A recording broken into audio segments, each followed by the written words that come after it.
Dookie got the sauce, bitch.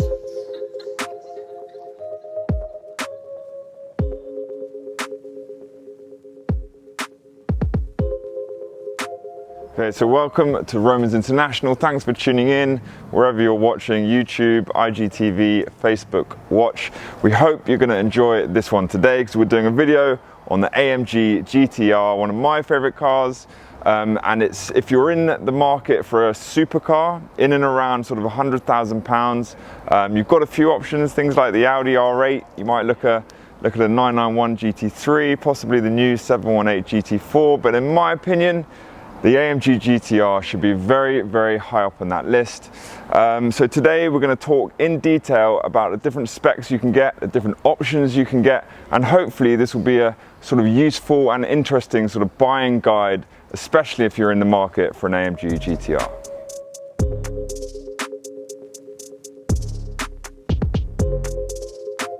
Just a very brief background on the car for those that don't know a lot about it. So the AMG GT R was actually released in 2017 and it was introduced as a more track-focused variant of the AMG GT and GTS. But look, there's loads of videos online of how it drives, different features. I'm not going to go an awful lot into that today, but just to sum up very briefly, the car has a 4-litre V8 bi-turbo engine. It has dual clutch transmission. It has loads of motorsport technology, it's rear-wheel drive, and if anyone's wondering what that little yellow dial is in the middle of the dash, that is the traction control, which you can switch to your settings between 1 and 9 to decide how much traction you want at any one time.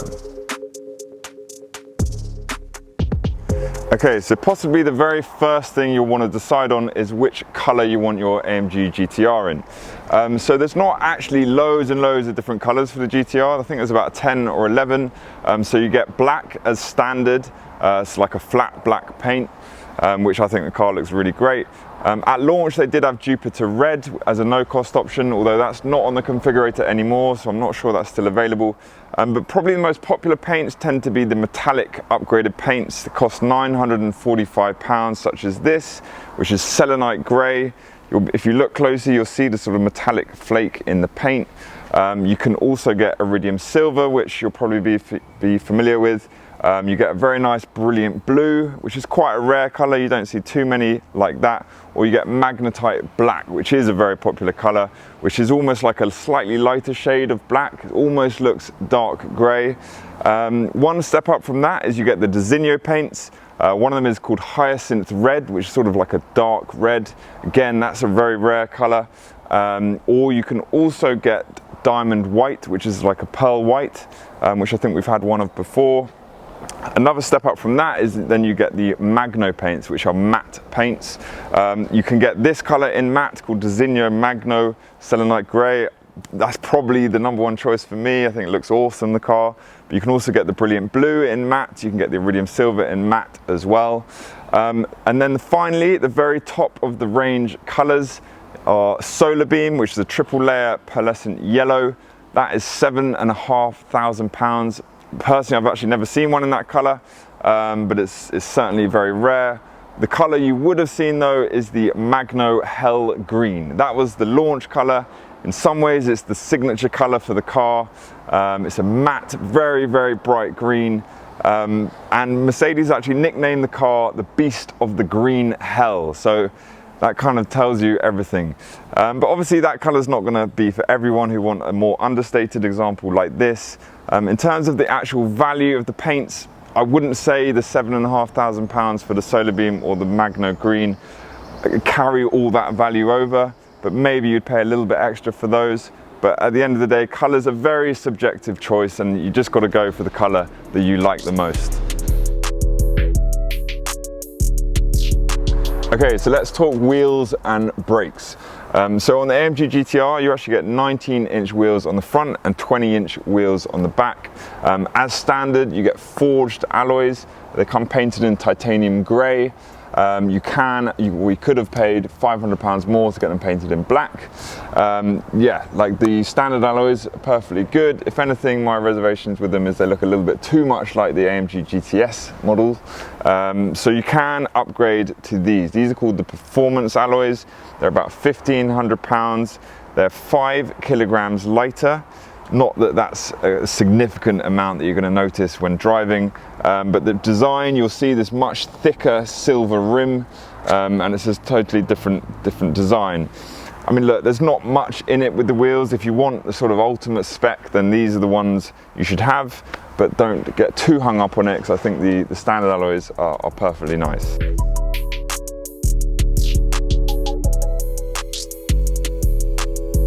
Okay, so as standard, you get yellow brake calipers on the AMG GT R. You could have chosen red as a no-cost option.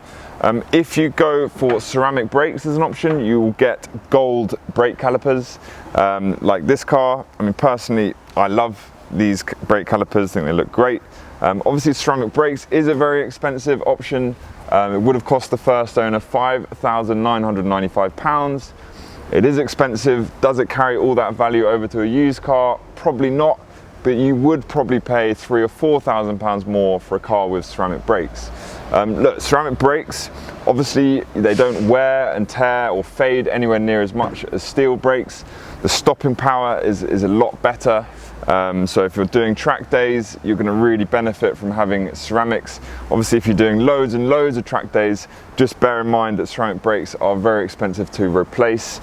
So the steel brakes might actually end up being a better option. But ceramic brakes, you shouldn't need to replace them during your ownership. You know, they do last long. The other benefits is that you don't get any brake dust. You also could leave the car outside and you won't get rusty brakes like you would with steels. But yeah, look, they're a great option to have, but I would certainly not say they're an essential. Okay, so hopefully you're starting to narrow down your search a bit. You might have chosen which color you want to go for, you might have chosen which wheels you want, and also making the choice whether you're going to go for ceramic brakes or not. So before we start going inside and choosing the seats, let's just talk about carbon fiber, because there's quite a few different carbon fiber options you can get on this car. Obviously carbon is a stronger, lighter, more expensive material, so it's always nice for a supercar to have a few carbon options. Luckily, as standard on a GTR, you get the full carbon fiber roof. Obviously there's no option here for a panoramic sunroof. If you want a sunroof, maybe get the GTR Roadster, which is obviously a bit more money. But there are two main carbon fiber packs you can get. Carbon pack 1, which is just over £4,000. You get a few bits. You get the carbon fiber front splitter. You get this really cool carbon fiber fin here on the side. I really like that part. You also get sort of under here, the side skirts, all in carbon. And then finally, on the back, you get the whole rear diffuser, which is a large part, sort of covers all the exhaust. So look, it's a good option to have, but you could also get, in addition to that, carbon pack 2. Carbon pack 2, just over £3,000, a little bit less money, but you get this, you get the full carbon fiber rear wing, which I think is probably the best part of the lot. And you also get carbon fiber wing mirrors. So it's quite rare to find a car with both packs, like this car. I mean, if you had to choose one, personally I would go with the carbon pack 2, because I think the rear wing is the best part here. But there are also a couple of other little carbon fiber options you can get. Carbon fiber door sills this car's got.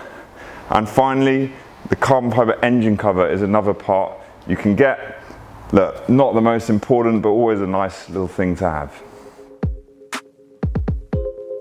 Okay, so one of the most important choices you're going to have to make is choosing which seats to go for. So as standard, the GTR comes with sports bucket seats. These are very, very sort of track focused. They sort of really plant you in the seat. You know, they're not uncomfortable, they're just a little bit more restrictive, but they're great for the track. So if you are going to use it as a bit of a track toy, those are the seats to go for. They really add a little sense of occasion, I think, each time you're going to use the car. If you are looking for a little bit more road-friendly use of your GTR, I'd probably recommend going with the AMG Performance seats, which are these ones. Personally, I find them a little bit more inviting, a little bit more comfortable, You've got a bit more support, a little less restrictive. So yeah, I would personally go with these, especially if you're going to use your car on the road. Another benefit of these is you get a memory package. So you get the memory function on the seats, you also get a memory function on the mirrors and the steering column. So it definitely adds a little something, and they do cost £1,500 extra from new.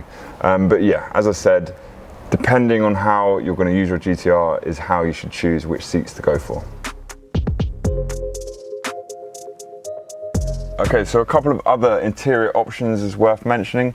One of them is the matte carbon fibre interior pack. Costs just shy of £3,000, and for your money you would have got this little centre console part in carbon fibre. You also get it here on top of the dash trim. You get a little strip here on the door panel, and then finally you get this whole luggage compartment brace in carbon fibre. Really nice option to have. Should you base your whole decision on whether it has it or not? Probably not, but it is definitely helps make the sort of interior feel a bit more upmarket and sporty.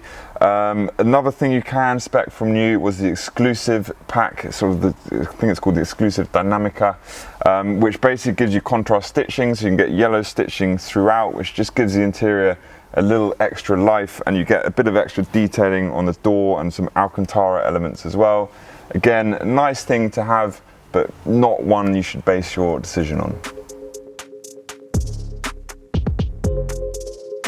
Okay, so there's a bunch of other packs as well you'll notice on many of the different cars you're looking at. For me, the single most important one is the premium pack.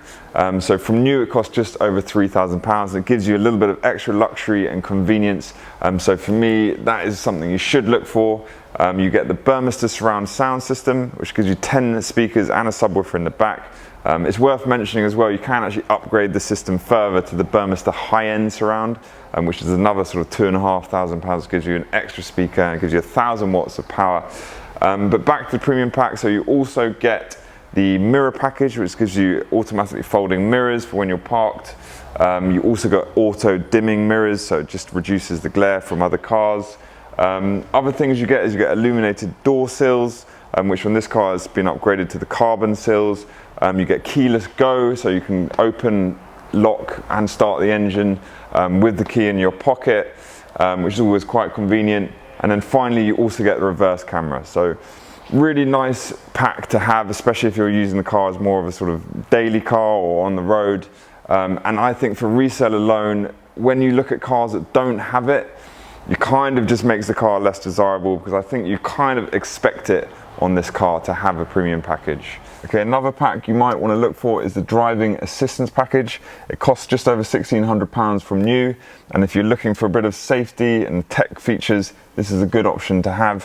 What it does give you is it gives you the blind spot assist, so it notifies you if any cars are coming up into your blind spot. It's got lane keeping assist, so if you swerve out of your lane, it will make the steering wheel vibrate and just keep you alert. It also has Distronic, so it keeps you basically like an active cruise control. It will brake if you're getting too close to the car in front, and it will beep at you if they think you're about to crash into it. And it's actually got something called the pre-safe system, which basically actually puts the brakes on for you if it detects like a critical driving situation. It tensions up the seat belts. So that is a great safety pack. Not an essential maybe for this car, but some people will like to have it. This car does have it. So yeah, that's a good one, but not an essential.